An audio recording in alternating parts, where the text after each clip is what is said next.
Hadiranmu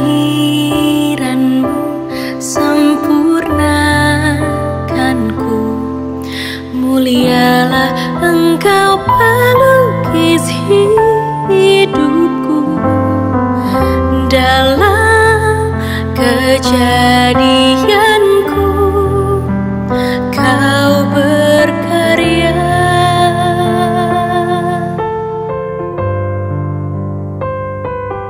Kuasa Roh-Mu memenuhiku, ajaiblah Engkau mengukir kisahku. Dalam keadaanku Kau bekerja.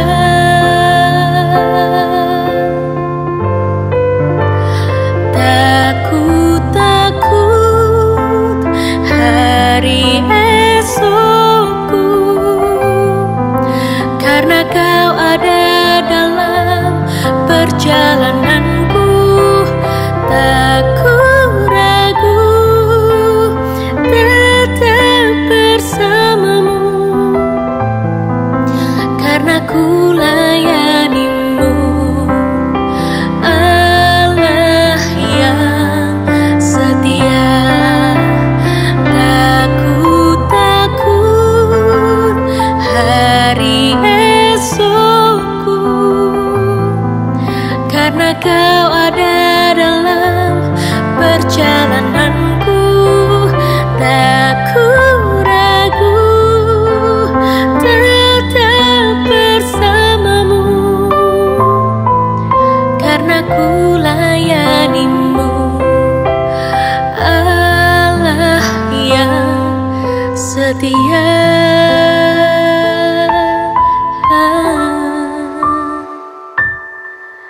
Karena ku layanimu, Allah yang setia.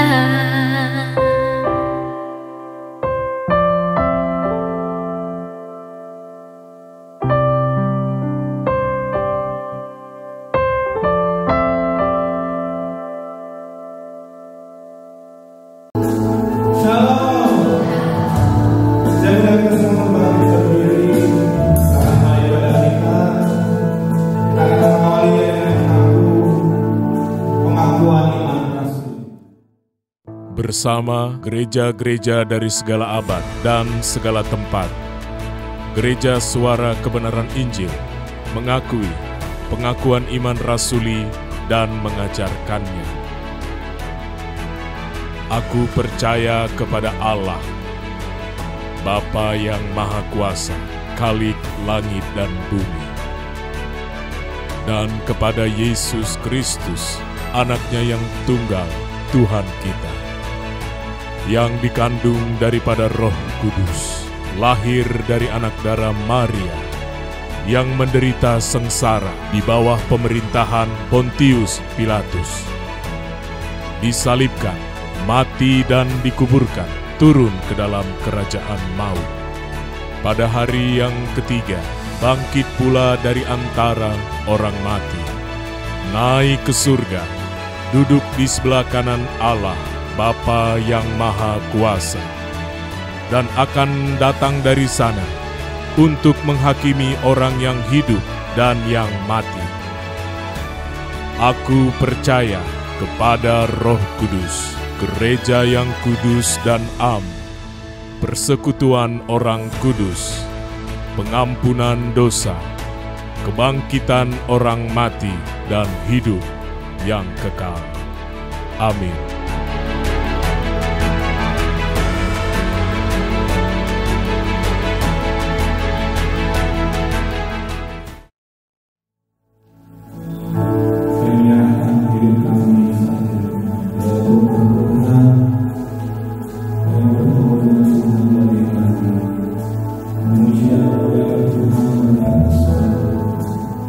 Terima kasih untuk kesempatan kali ini boleh mendengar kepada Tuhan.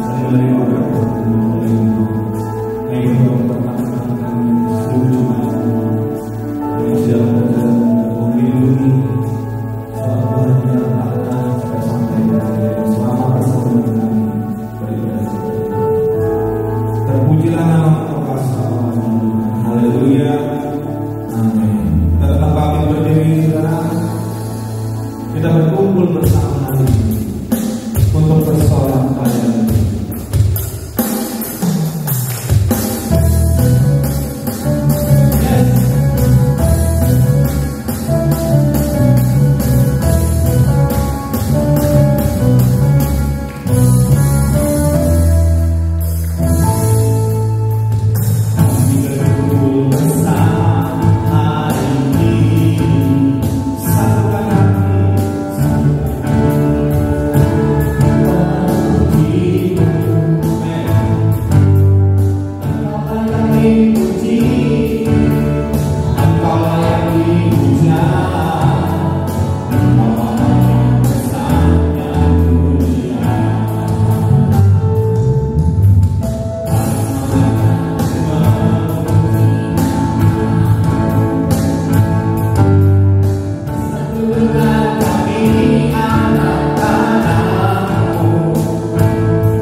kasih untuk kehadiran-Mu yang menjamah setiap kami yang hadir saat ini. Kami yakin dan percaya Engkau mengasihi setiap kami. Tidak ada satupun yang dilewati. Tuhan punya rencana yang luar biasa bagi setiap kami. Masa depan kami hari esok.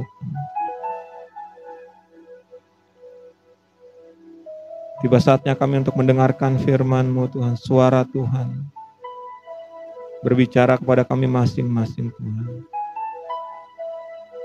Supaya kami tahu apa yang harus kami lakukan. Supaya kami menjadi orang yang berkenan di hadapan Tuhan. Supaya kami tidak keluar dari jalan yang sudah Tuhan tetapkan bagi setiap kami masing-masing. Kami membuka hati kami Tuhan seperti tanah yang subur. Supaya benih firman-Mu ini dapat berbuah.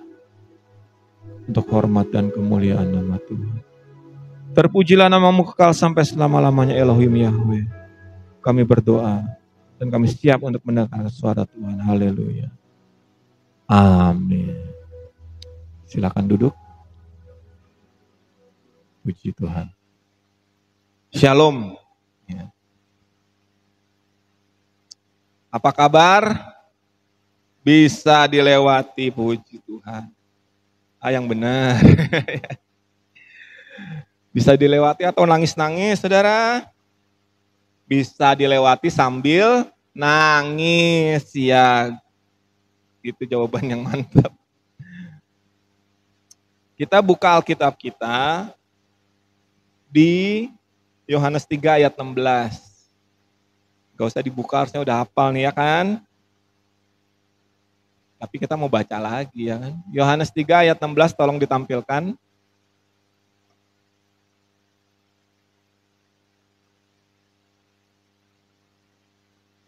Ya kita baca sama-sama ya. 1, 2, 3. Karena begitu besar kasih Allah akan dunia ini, sehingga Ia telah mengaruniakan anaknya yang tunggal, supaya setiap orang yang percaya kepadanya tidak binasa, melainkan beroleh hidup yang kekal. Beberapa pembicara dan pengkhotbah bahkan berani menyimpulkan seluruh isi Alkitab di ayat ini. Begitu katanya, seluruh ayat dari Kejadian sampai Wahyu, pusatnya ya cuma ayat ini, katanya begitu. Dan ada benarnya juga ya kan. Di kata-kata yang terakhir itu melainkan beroleh hidup yang kekal. Karena buat apa kita hidup kekal kalau tidak diselamatkan? Itu pertanyaan penting yang harus kita renungkan setiap hari, saudara. Kita nih hidup ya, dilahirkan.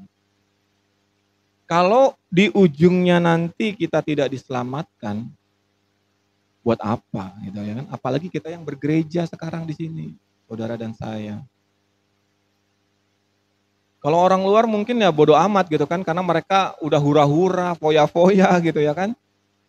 Dan mungkin mereka nggak tahu resikonya, tapi itu kita nggak terlalu pedulikan bagi saya pribadi. Ya. Tapi bagi kita yang hadir ini loh, bagi kita orang Kristen yang sudah percaya akan Tuhan Yesus. Ayat ini jelas mengatakan bahwa supaya setiap orang yang percaya, dan saya yakin kita semua ini percaya. Ya, saya ingat waktu khotbah di Oikumene ya kan, setiap orang diberi karunia dan talenta masing-masingnya. Karunia saya atau talenta saya itu adalah memperhatikan saudara yang sudah percaya gitu loh. Sangat disayangkan kalau sudah percaya tapi tidak masuk surga. Ada orang yang talentanya lihat orang yang belum percaya tuh dia sangat berapi-api untuk mengenalkan Tuhan Yesus, ya puji Tuhan. Tapi kalau saya lihat kita yang duduk di gereja harusnya semua masuk surga. Amin saudara? Harusnya. Tapi saya sangat sedih kalau lihat yang wah kayaknya ini nggak masuk surga nih. Kan kadang-kadang kelihatan ya saudara. Bukan di gereja ini, di gereja lain saudara. Benar nggak? Ya saya kesaksian aja yang saya alami ya. Waktu saya kecil itu saya lihat gereja itu waktu ibadah hari Minggu tuh pengkhotbahnya ngerokok dulu di bawah. Karena mimbarnya di atas kan harus naik tangga. Pas sudah waktunya khotbah dimatikan dulu, terus dia khotbah. Habis itu dia turun, dinyalain lagi rokoknya. Dan itu saya lihat tiap minggu ya gitu terus, bukan cuma satu. Ya, pendeta yang lain sama juga kayak gitu ternyata. Nah, jadi itu kan di dalam gereja ternyata, jangankan jemaatnya, pendetanya aja hidupnya masih belum benar. Dan itu membuat saya sangat sedih dari awal saya bertobat. Saya sangat concern ya, sangat memperhatikan yang sudah di dalam gereja. Gitu. Nah, ayat ini mengatakan bahwa orang yang sudah percaya seperti kita harusnya nyambungnya ke kalimat yang di bawahnya, benar nggak? Yaitu memperoleh hidup yang kekal. Tapi banyak orang putus. Gitu. Dari percaya ke kehidupan yang kekalnya itu putus. Dia sudah percaya tapi dia tidak dapat hidup yang kekalnya. Putusnya di mana? Putusnya di mana? Ya. Putusnya adalah, dan saya rasa kita mengalami semua ini, ya kan? Putusnya adalah pada waktu kita mulai menghadapi kejamnya hidup ini. Gitu ya. Gitu ya kan saudara. Buat adik-adik yang masih kecil mungkin belum ya kan. Tapi coba tanya sama yang sudah mulai dewasa, yang sudah dewasa ya kan. Orang sudah percaya Tuhan, awalnya berapi-api, menggebu-gebu, melayani dan segala macamnya.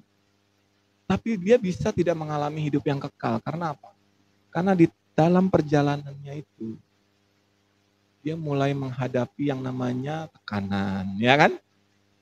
Sakit mungkin, kesulitan ekonomi, ya kan? Perselisihan antara keluarga, ya kan? Apalagi saudara, perselisihan antara teman pelayanan, ya kan? Perselisihan di antara teman kantor, masalah-masalah yang tidak diundang sepertinya datang, silih berganti tidak pernah ada habisnya. Ya. Sehingga membuat seorang manusia yang sudah percaya kepada Tuhan, mulai tergerus imannya sedikit demi sedikit. Karena apa? Karena firman Tuhan katakan, kekhawatiran dunia mulai menggerogoti. Sudah mulai kepercayaannya itu yang tadinya penuh waktu awal gitu ya kan. Mulai berkurang 1%, ya kan. Kalau Franco ngeluarin ulti ya kan, mananya berkurang ya kan. Kan harus di recharge dulu atau balik gitu ya kan. Ini enggak balik-balik, dia diem aja di semak-semak gitu ya kan saudara. Ya gitu kalau di game. Tapi itu kenyataan, manusia bahkan pendeta termasuk saya sekalipun. Ya. Kalau tidak hati-hati dan tidak waspada, kepercayaan saya kepada Tuhan bisa tergerus pelan-pelan, saudara. 1%, 2%, 3%, 4%. Tanpa kita menyadarinya dan itu kita anggap biasa. Ya ini kita mau carikan tadi di mana putusnya ya kan? Dari percaya ke kehidupan yang kekal, kok banyak orang putus gitu. Jadi putusnya itu tidak langsung seperti orang motong sesuatu kayak gunting pita gitu kan. Langsung del gitu putus. Enggak saudara. Putusnya itu pelan-pelan. Seret gitu ya. Putusnya itu pelan-pelan. Yang sesuatu yang harusnya membuat kita waspada. Tapi karena dia tergerusnya itu pelan-pelan. Kita tidak menyadarinya ya kan. Sampai akhirnya putus beneran. Kadang-kadang manusia itu sudah terlambat untuk menyadarinya. Dan itu yang jadi concern saya. Untuk mencegah degradasi itu. Makanya itu perlu pengajaran. Perlu kita melayani Tuhan. Perlu kita datang ke gereja. Perlu kita berdoa, punya jam doa masing-masing. Karena ya, penghuni neraka yaitu Lucifer dan antek-anteknya akan mencari teman sebanyak-banyaknya. Akan mencoba untuk memutus percaya dengan hidup yang kekal ini supaya neraka penuh gitu ya kan. Karena neraka itu luas, Mungkin dia kesepian, jadi mulai dicari. Dan yang dia cari bukan orang di luar Kristen. Amin, saudara. Yang dia effort atau dia usaha, bukan orang-orang yang memang gak diselamatkan ya. Yang gak kenal Tuhan, ngapain dia urusin? Gak diurusin sama dia itu. Tapi yang dia urusin siapa? Ya saudara dan saya ini. Dan dia punya kemampuan seperti malaikat. Walaupun tidak bisa menjamah tubuh kita. Jadi betapa sulitnya kita untuk mempertahankan dari percaya, walaupun satu ayat ini sangat singkat untuk dibaca ya kan. Tapi gapnya itu saudara. Saya nggak tahu ya, saya juga harus ngecek diri saya sendiri ya kan. Saudara juga harus ngecek diri saudara. Harus lihat apakah sudah masih satu jalur gitu kan, di jalur yang benar. Atau jangan-jangan sudah ini harusnya ke sini, dari percaya menuju hidup yang kekal itu gini, tapi kita sudah ke sini jauh tanpa kita sadarinya. Yang tahu cuma saudara dan Tuhan. Karena tidak pernah Tuhan janjikan hari-hari ke depan itu menjadi lebih baik, benar. Ini firman Tuhan ya. Bahkan hari-hari terakhir Tuhan bilang hari-hari yang jahat. Jadi ada orang yang mengalami kesulitan dalam hidupnya, yang berkata bahwa aku akan lebih mencari Tuhan kalau keadaanku lebih baik. Gitu ya kan? Aku akan, ada juga yang bilang, iya pelayanan, nanti dulu saya lagi susah. Ya kan gitu kan? Ada loh yang kayak gitu. Ayo kita lebih sungguh ikut Tuhan. Nanti dulu keadaan sedang tidak baik-baik saja. Jadi orang itu berharap ya, bahwa hari-hari ke depan itu akan menjadi hari-hari yang lebih baik supaya dia bisa lebih dekat sama Tuhan. Jadi dia menyalahkan keadaan yang tidak baik-baik saja dan itu menjadi excuse ya, apa ya bahasa Indonesianya ya? Apa? Iya betul, menjadi alasan untuk dia tidak melayani Tuhan, dia tidak ke gereja, untuk tidak mengasihi Tuhan lebih lagi. Karena dia melihat dirinya, aku ini lagi dipenuhi dengan masalah. Ngapain aku melayani Tuhan gitu? Masalahku aja belum selesai gitu ya.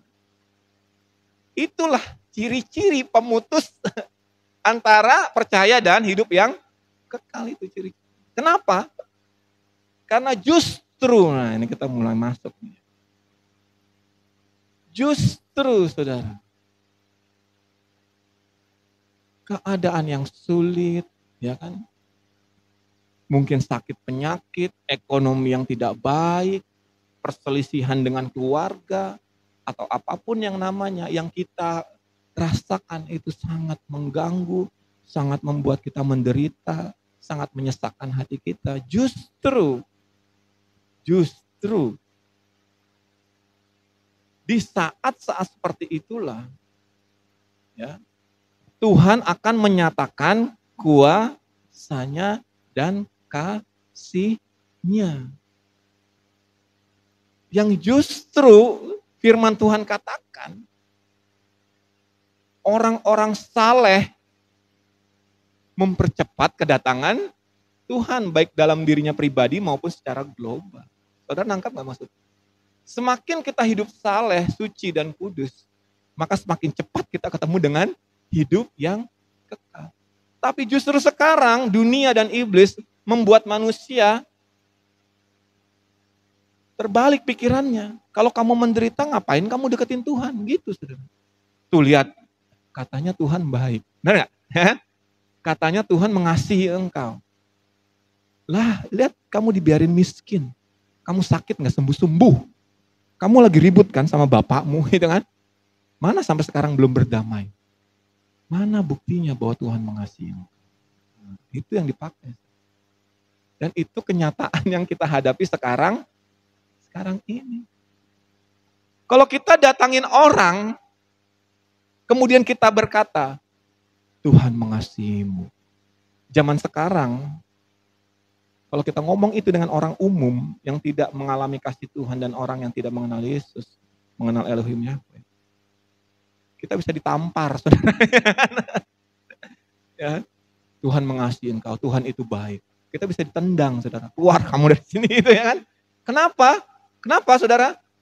Buktinya mana dalam hatinya? Kalau memang Tuhan baik, Tuhan mengasihi aku, kenapa aku hidupku sekarang seperti ini?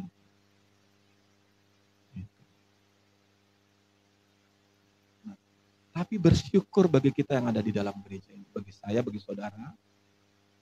Kalau saudara sekarang sedang mengalami hal yang tidak baik itu, justru kita sudah ada di jalan yang tepat untuk menyambungkan antara percaya dan hidup yang kekal. Karena tidak ada jalan lain. Tidak ada jalan lain. Hukum tabur tuai.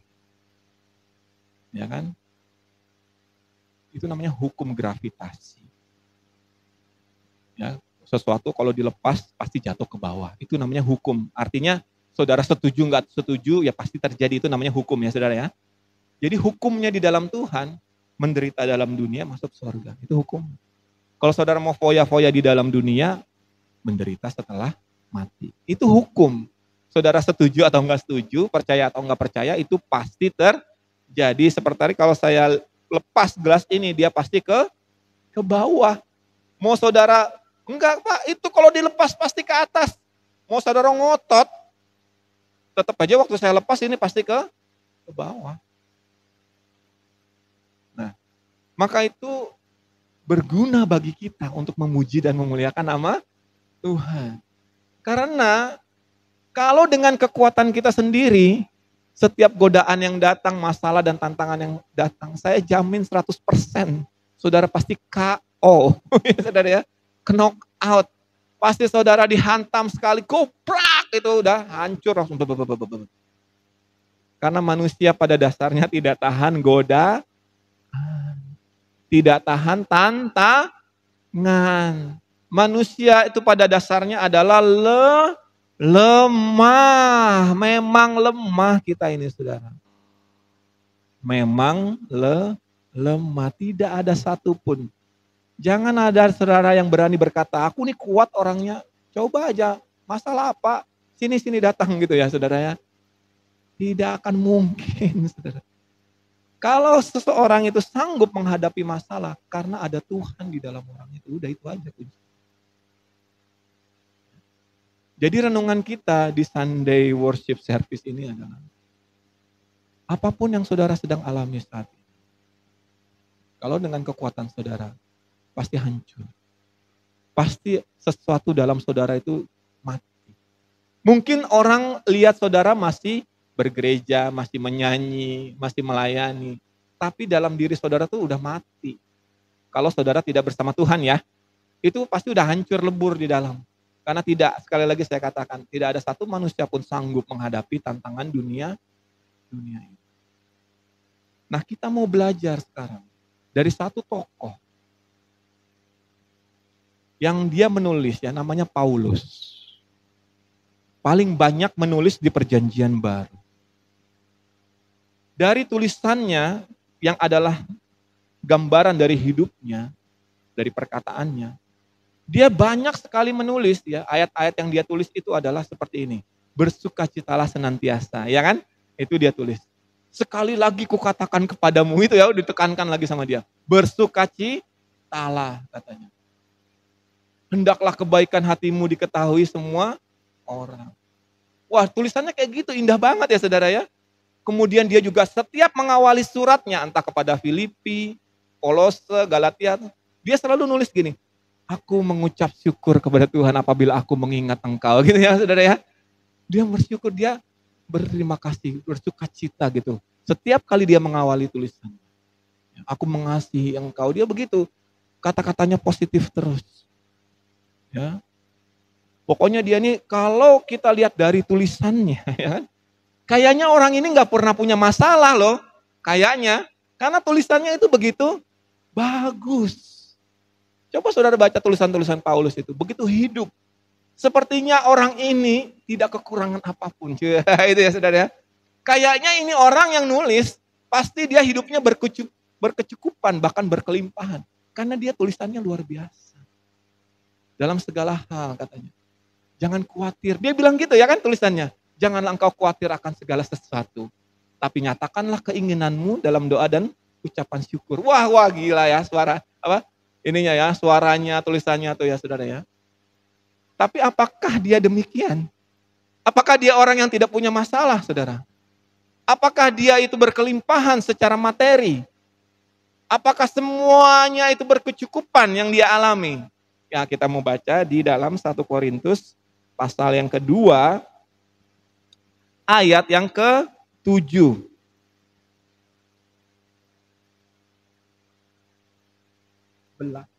Kurang belasnya. 2 Korintus pasal yang keempat, ayat yang ke-17.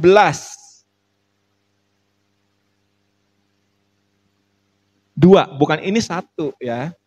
2 Korintus. Kita tunggu dulu saudara ya, biar jelas gitu ya. 2 Korintus pasal yang ke-7, pasal yang keempat, ayat yang ke-17. Sudah? Nah ini dia. Kita baca sama-sama saudara ya. Kalau baca tuh ada berkatnya juga. 1, 2, 3. Sebab penderitaan ringan yang sekarang ini mengerjakan bagi kami kemuliaan kekal yang melebihi segala-galanya, jauh lebih besar daripada penderitaan kami. Bukan cuma dia dan gengnya. Paulus and the gang ya, itu buat jadi nama band keren ya kan. Sebab penderitaan ringan yang sekarang ini mengerjakan bagi kami kemuliaan kekal. Sama nggak dengan tulisan Yohanes tadi? Bagi orang yang percaya dia disediakan hidup yang kekal.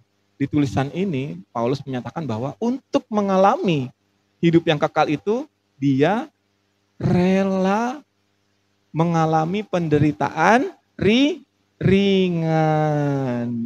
Penderitaannya apa saudara? Ringan. Apa artinya ringan? Enteng, gampang, mudah. Betul nggak? Itu kan ya. Tapi kita mau lihat apa sesungguhnya yang dimaksud Paulus waktu dia bilang penderitaan ringan. Penderitaan seperti apa yang dialami oleh Paulus yang dia bilang ringan ini? Karena kalau kita cuma baca ayat ini, kita akan berkata, penderitaan ringan, paling kesandung lecet, gitu ya kan saudara kan? Ya enggak? Ya paling makan nasi sama pundang gitu kan? Ya kan? Ya menderita lah tapi ringan, ya kan? Ringan gitu. Nah, kita mau buka ayatnya.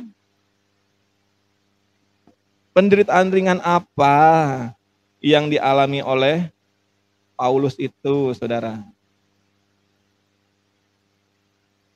2 Korintus pasal 11.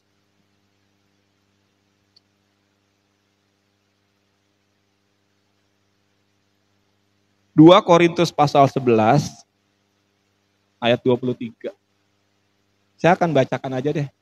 Tapi kalau bisa tampilin ya, soalnya banyak ini ayatnya. Saudara dengerin baik-baik ya, apa yang dimaksud dengan penderitaan ringan? Ringan tadi katanya ya kan? 2 Korintus 11 mulai dari ayat yang ke-23. Apakah mereka pelayan Kristus? Ini Paulus yang ngomong. Aku berkata seperti orang gila, kata Paulus. Aku lebih lagi. Nah nih, ini mulai nih, penderitaan ringannya mulai. Aku lebih banyak berjerih lelah. Lebih sering di dalam apa saudara? Penjara. Didera di luar batas. Saudara tahu didera itu dicambuk. Tapi bukan pakai cambuk. Kayak pakai tongkat panjang ya, itu namanya didera. Sakit nggak?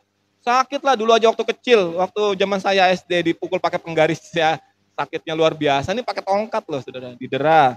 Di luar batas tuh maksudnya harusnya kalau mungkin tahanan lain tuh didera 10 kali, dia 20 kali gitu ya, di luar batas.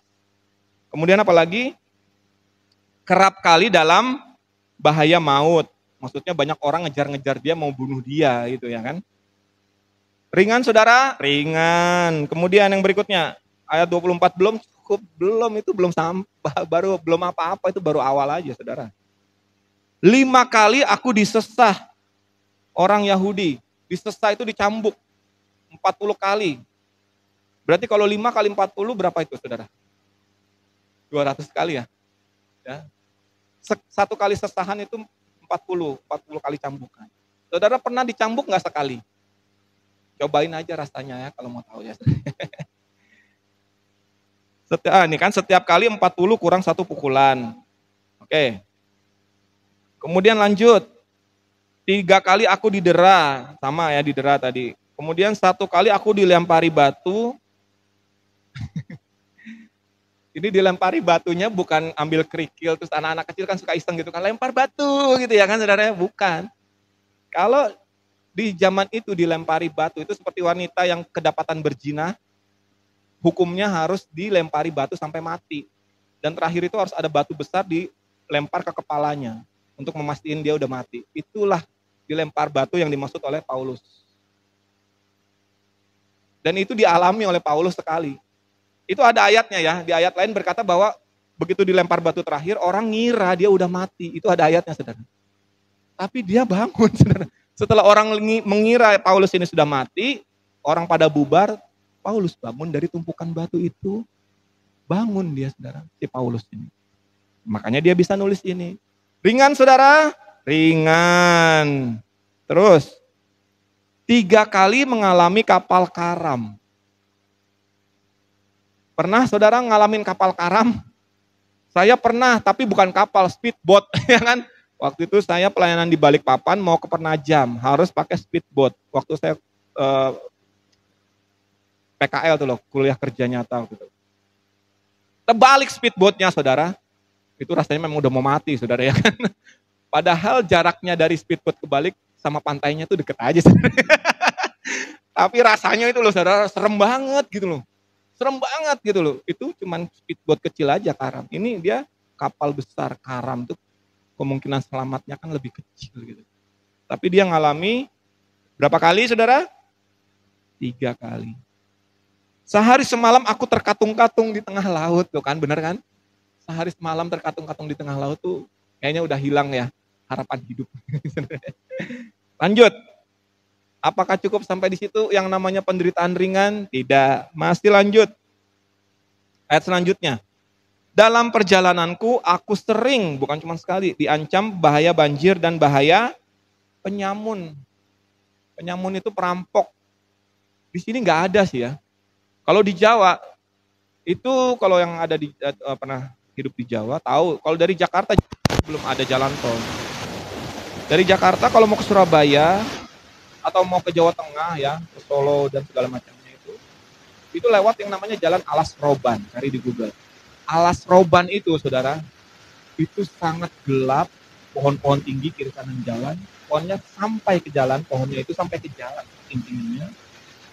Dan di situ tidak ada satupun bis, mobil yang berhenti. Walaupun emergensinya seperti apa, di situ pasti mobil kencang-kencang semua. Karena di sana ada yang namanya bajing loncat, penyamun. Namanya bajing loncat. Mereka itu nunggu di atas pohon. Kalau ada mobil atau bis atau truk yang lambat jalannya, mereka loncat, saudara. Ini kenyataan. Mereka loncat dari pohon itu, masuk ke truk, habis dibunuh sopirnya, isinya dirampas. Nah ini ternyata dialami oleh Paulus juga ya. Itu yang namanya penyamun. Bahaya nggak saudara? Bahaya, nyawa taruhnya penyamun ini. Ringan ya saudara ya, ringan. Lanjut. Bahaya dari pihak orang-orang Yahudi dan pihak-pihak dari pihak orang-orang bukan Yahudi. Bahaya di kota, bahaya di padang gurun, bahaya di tengah laut, dan bahaya dari pihak saudara-saudara palsu. Ini bahaya paling berat sebenarnya. Ngakunya saudara tapi nyakitin.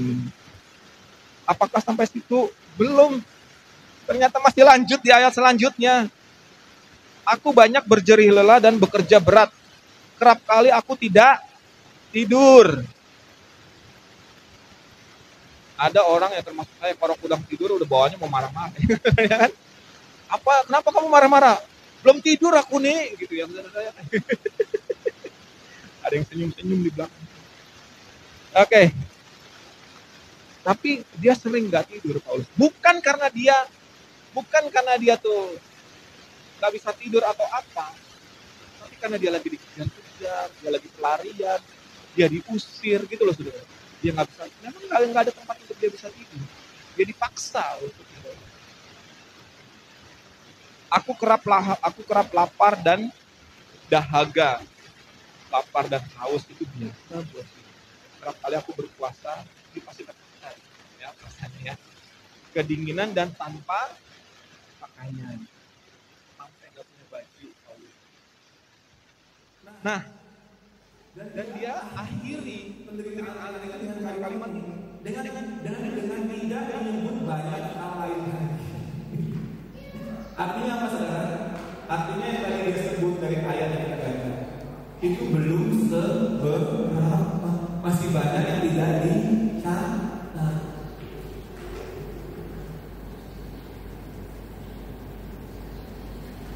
Kalau bandingkan dengan hidup kita, hidup saya sekarang, jauh nggak kira-kira saudara? Jauh banget apa jauh aja saudara? Jauh banget. Penderitaan ringan, penderitaan yang ringan yang aku alami dan teman-temanku alami. Ya, penderitaan ringan itu yang membuat aku bisa masuk surga. Jadi kita kembali ke awal. Yang menjadi pemutus antara kita percaya dengan hidup yang kekal adalah apa? Masalah, penderitaan, hal-hal yang tidak sesuai dengan yang kita inginkan, ya kan? Kita maunya ini, keadaannya seperti ini. Itu akan menggerus iman seseorang. Kalau dia tidak sungguh-sungguh mengasihi Tuhan. Jadi kita lihat diri kita masing-masing. Penderitaan apa sih yang kita alami sekarang? Apa? Saudara, saya mau saudara ngomong dalam hati kepada Tuhan. Gak usah saudara ngomong di sini kepada saya atau kepada yang lain. Gak usah. Sekarang ucapkan dalam hati saudara, penderitaan apa yang paling sakit yang saudara pernah alami atau yang mungkin sedang saudara alami sekarang, ya kan? Sekarang saudara mengalami penderitaan apa? Masalah apa? Tantangan apa yang sekarang saudara hadapi? Yang saudara pikir dan saudara rasa ini paling sakit, ini paling sulit. Dan saya mohon dengan segala kerendahan hati, coba tolong bandingkan dengan apa yang sudah kita baca tadi. Oke? Kalau belum, bukan menyamai, kalau belum 10%-nya aja deh dari apa yang dialami Paulus tadi.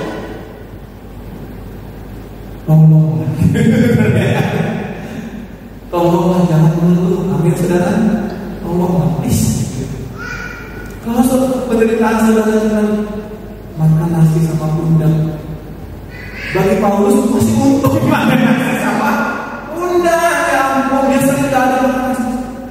Kalau penderitaan saudara, aduh awal ajaran baru, gak bisa beli baju baru, itu belum apa saudaranya. Belum apa. Kalau ada orang yang menyakiti hati, gitu ya, saudara. Yang menyakiti Paulus adalah orang yang mengaku saudaranya. Ini kalau ada teman kantor, ini sama kayaknya dia nggak suka sama apa, teman-teman. Itu baru teman kantor. Yang menyakiti Paulus ini adalah yang sudah diangkat keluar, yang harusnya mendukung dia, gitu ya kan? Menyupport dia, justru menyakiti. Saudara, orang jauh sebenarnya. Orang jauh ngomongin saudara, sakitnya udah sama rasanya gitu ya. Sama kok ke gereja kenapa? Nyakitin aku. Kenapa? Dia waktu itu dia ngomong apa? Padahal bukan dia yang diomongin gitu ya. Jadi waktu dia lewat ini dia sekilas aja dengan gitu kan. Udah pas minggu nggak mau ke gereja ya. Sudah merasa menderita, jadi apa? Menderitanya merasa, udah menderita banget, aku sangat sayang menderita. Dibandingkan dengan apa yang Paulus alami, bahkan nggak sampai 1% mungkin nggak sampai yang 1%. Jadi marilah kita ini kesempatan yang baik, amin saudara. Mumpung masih ada waktu, saya yakin nonton YouTube, tidak ada satupun yang penderitaannya melebihi Paulus. Jangan malah melebihi, menyamainya enggak, jangan menyamai. 10%-nya aja saya jamin kan. Benar. Dan itu juga yang menjadi kekuatan dalam diri saya. Setiap kali saya menderita, saya bilang ada apa-apa. Ya, kalau saya lihat kisahnya Paulus, semoga ini bisa menjadi rema bagi saudara-saudara. Amin, saudara. Saya nggak tahu apa saudara-saudara alami, dan saya nggak mau menghakimi juga. Dan mungkin memang sangat berat yang sedang saudara alami ini, ya. Mana saya tahu, saya tahu. Kalau saudara sedang mengalami sesuatu yang sekarang saudara akan sangat berat dan sangat luar biasa menentukan dan membuat saudara sakit, secara mental, sakit hati, bahkan itu sakit yang bersembuh-sembuh, tidak apa-apa. Nah, terima sangat. Kalau memang sudah punya Tuhan pasti, karena dia adalah Bapa yang baik, seorang Bapa yang dia akan memberikan, dia tidak akan tahan, pasti dia mau menolong. Tapi kalau Bapa kita di surga mengizinkan kita, seolah-olah membiarkan kita untuk mengalami hal tersebut, pasti ada maksud yang lebih baik. Seperti ayat sebelumnya, ya kan?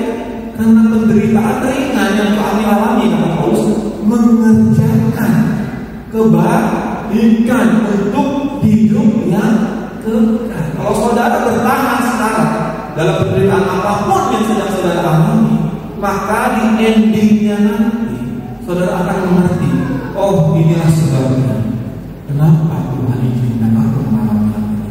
Oh ini sebabnya. Karena Paulus adalah orang contoh teladan yang sangat baik. Dia belum mencapai ending. Amin, saudara. Paulus tulis yang tadi saya bilang, jangan khawatir, bersukacita, sebab dia bisa ditulis waktu dia di penjara, menunggu hukuman mati. Jadi pada waktu Paulus divonis bersalah oleh raja dan dia harus dihukum mati dengan cara dipenggal. Pada waktu dia menunggu hukuman penggal itu, dia di penjara dan dia meminta kertas dan pena. Hari-hari sebelum dia mati, dia menulis kitab ini. Bagaimanapun seorang yang sedang menghadapi hukuman mati, ia bukan penjahat, benar nggak? Penjahat dihukum mati, ya udahlah memang aku jahat, benar nggak saudara? Ini Paulus jahat nggak? Bukan jahat. Dia dihukum mati karena dia menyebarkan Injil, karena dia mengabarkan kebaikan. Jadi agama lain seperti ini saya sedikit aja. Kepercayaannya kenapa mengejar-ngejar Paulus supaya dia dihukum mati? Karena ajaran lain kehilangan pengikut. Dan waktu mereka kehilangan pengikut, mereka kehilangan uang.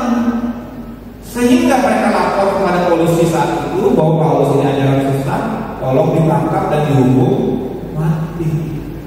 Dan karena disogok, akhirnya mereka lakukan itu.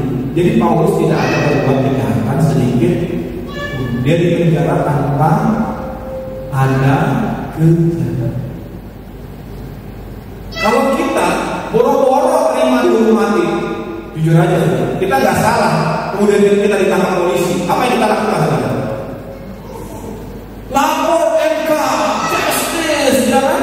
Demo, benar?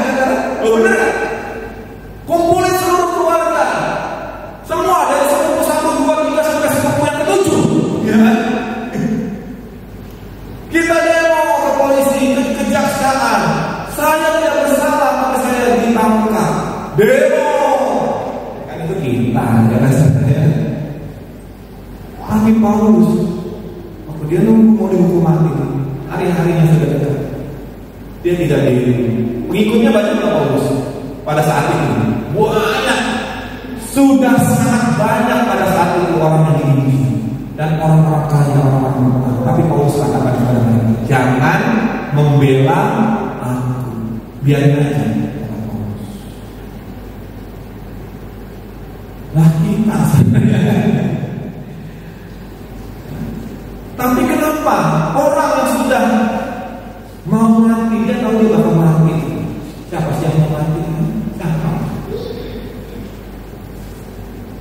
Kok masih bisa menulis bersuka cita? Kok bisa? Kok bisa berkata jangan khawatir?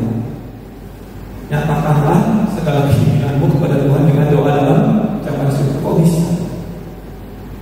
Dan orang tidak ada satupun yang mengejeknya. Bahkan raja itu sebenarnya akhirnya, ya, misalnya itu sejarahnya sebenarnya nggak tega mengundang Paulus sampai karena ditekan dia benar dibongkar. Karena orang kan bisa bilang, hei, kamu tulis bersukacita, lihat itu maksudnya itu, Paulus kayak gitu. Tapi Paulus tidak peduli karena memang dia murni bersuka. Dan memang tidak suka. Jadi Paulus adalah salah satu orang yang belum sampai garis akhir. Dia sudah tahu apa akibatnya. Nah, itu ya saudara ya.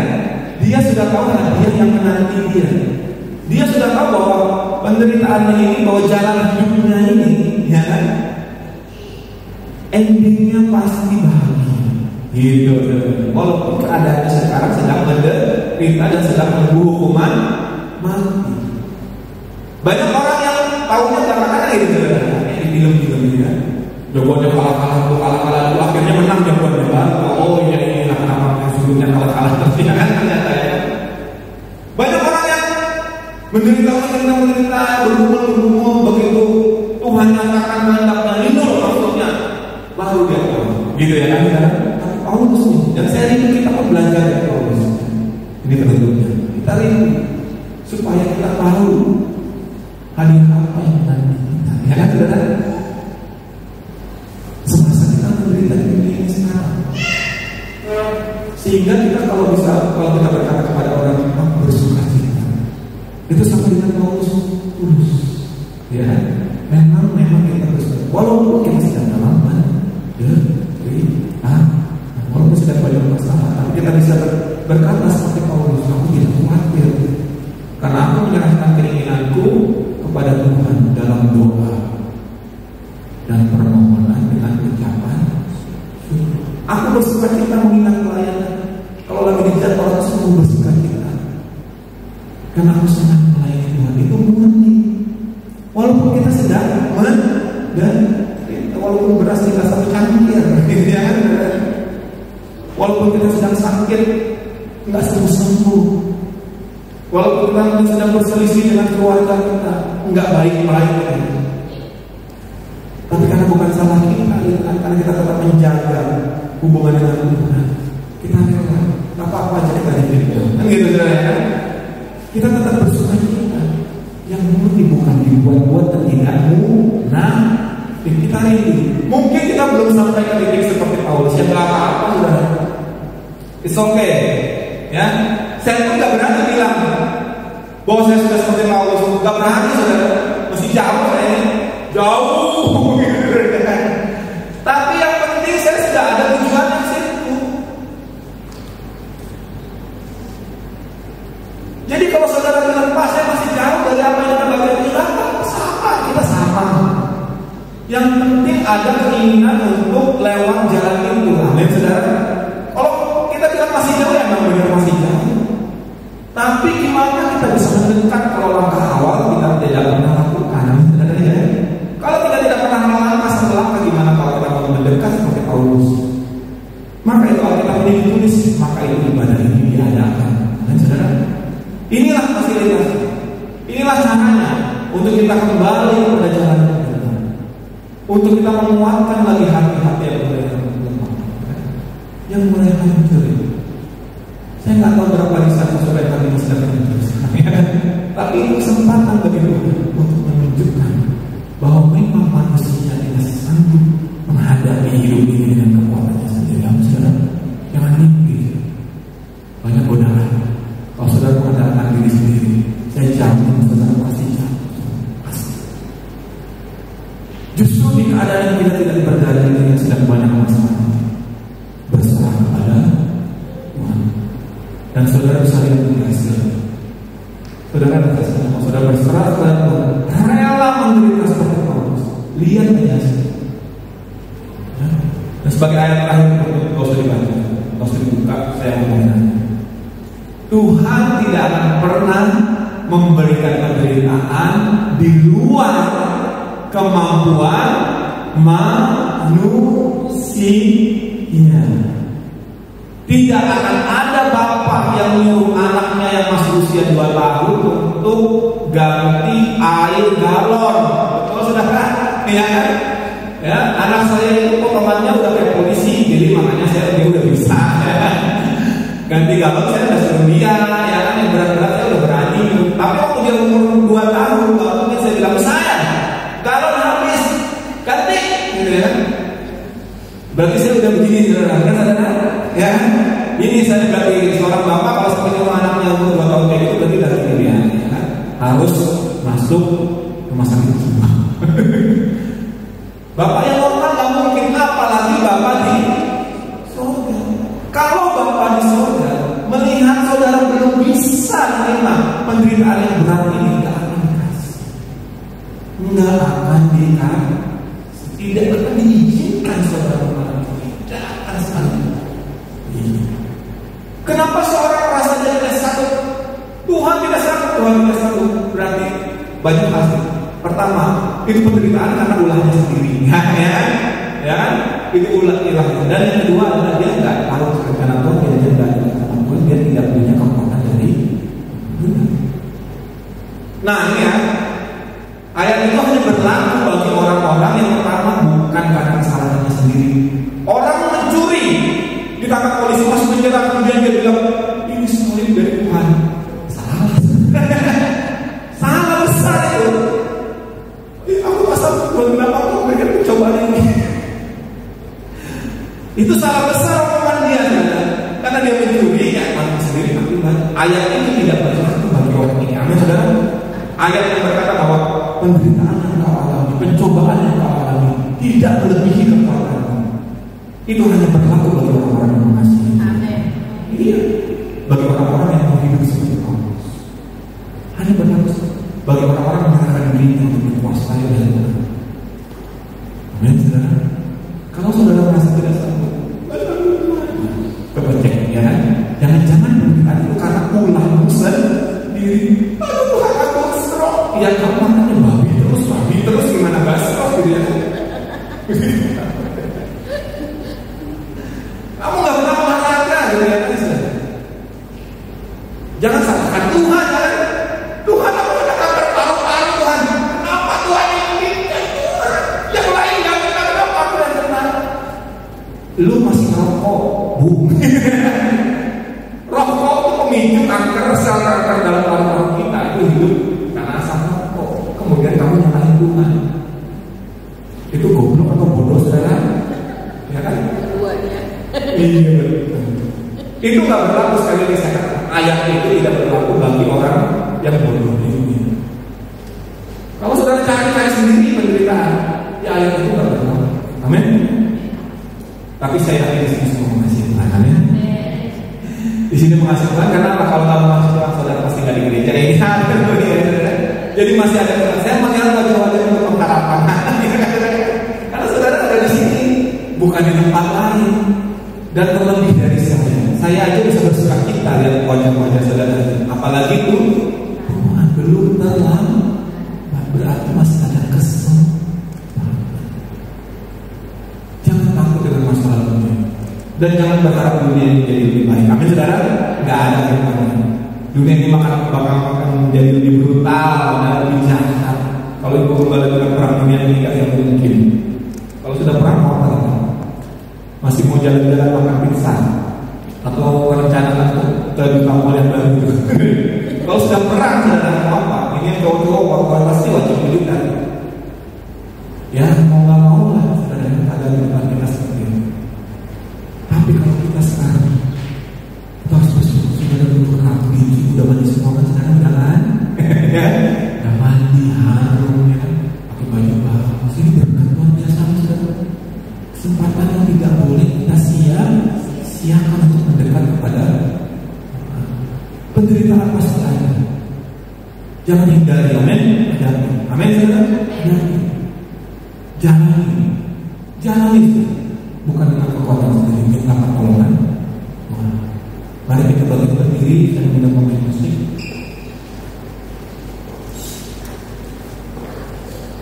Jadikan ayat-ayat tadi, saudara,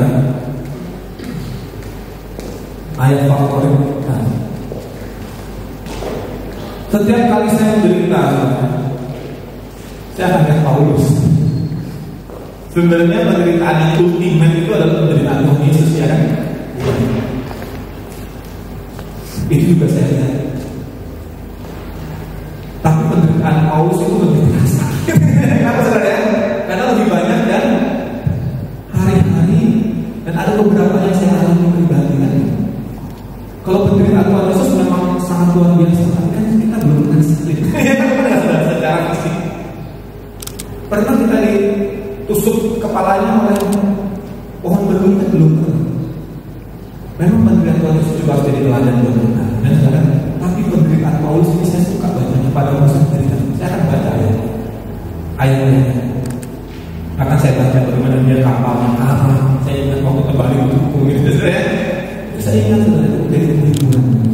Saya baru begitu aja gitu ya kan saya. Saya akan mengingat dan itu menguatkan. Roh Kudus akan berkekuatan. Dan saya harap kita semua yang ada di sini merasakan hal yang sama. Saudara-saudara membaca Alkitab. Ingatlah penderitaan-penderitaan yang pokok-pokok kita alami. Semuanya ekstraordinari, tapi mereka sanggup melalui karena Tuhan menjaga. Kita akan pujian ini sekali lagi. Kau menjaga milikku. Kita yang hadir pasti adalah milikmu. Karena yang bukan milikmu kan pasti di luar gereja kalau hari ini. Amin, saudara. Kalau saudara sekarang hari ini ada di gereja dan saudara fix milikmu. Kita akan pujian ini. Kita nyanyikan maksud Tuhan yang kita katakan. Kau menjaga milikmu selalu.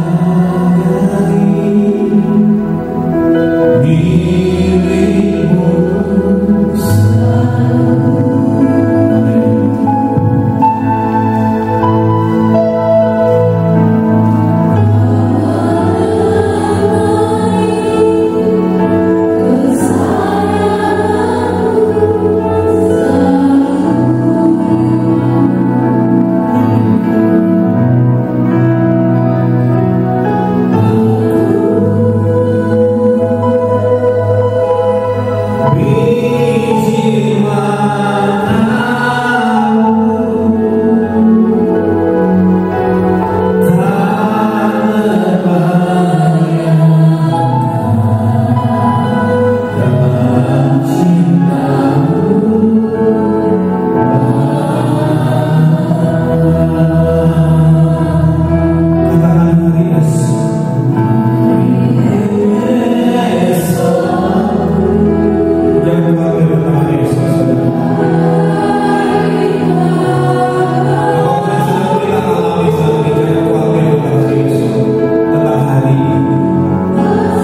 Berikan kami kekuatan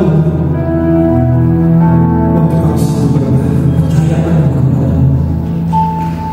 penderitaan yang kami alami belum seperti yang Paulus alami. Kami malu apabila kami meninggalkan Engkau hanya karena penderitaan yang kami alami, yang masih jauh dari apa yang Paulus alami. Kami malu, tapi saat ini kami mau bertobat. Kami mau kembali kepada Tuhan. Kami mau meneladani Tuhan Yesus. Kami mau menjadikan Paulus sebagai teladan. Bahkan terlebih dari itu, kami mau menjadikan Allah Bapa kami menjadi yang utama. Kalau selama ini kami sering melupakan kami ingin lebih banyak bersyukur. Untuk setiap keadaan apapun yang kami alami, ajarkan kami tetap bersyukur mengalaminya. Terima kasih Tuhan. Terima kasih. Haleluya. Bersama kami berdoa untuk kembali yang sedang di luar kota ini. Setiap pelayanan, untuk setiap tanggung jawab yang sudah Tuhan percayakan kepada beliau. Kami bersama berdoa, Tuhan berikan kelimpahan, percukupan, menjadi berkat bagi banyak orang sesuai dengan Tuhan. Terima kasih. Apapun yang beliau lakukan, semuanya Tuhan berkati dan Tuhan berkati. Haleluya. Berdoa untuk pelayanan dalam masa dunia. Syukur untuk Tuhan. Biasa sekali. Semua yang mengajarkan kebenaran dari Tuhan. Biar Tuhan melihara. Biar Tuhan sampai kita berdoa akan berkat. Berkat baik secara rohani, baik secara materi, kepada dia sekali. Kau yang tahu kebutuhannya, terus bertanya bahkan terus jauh dan makanan pelayanan dari dia sekali. Kami berdoakan Tuhan memberikan kelimpahan.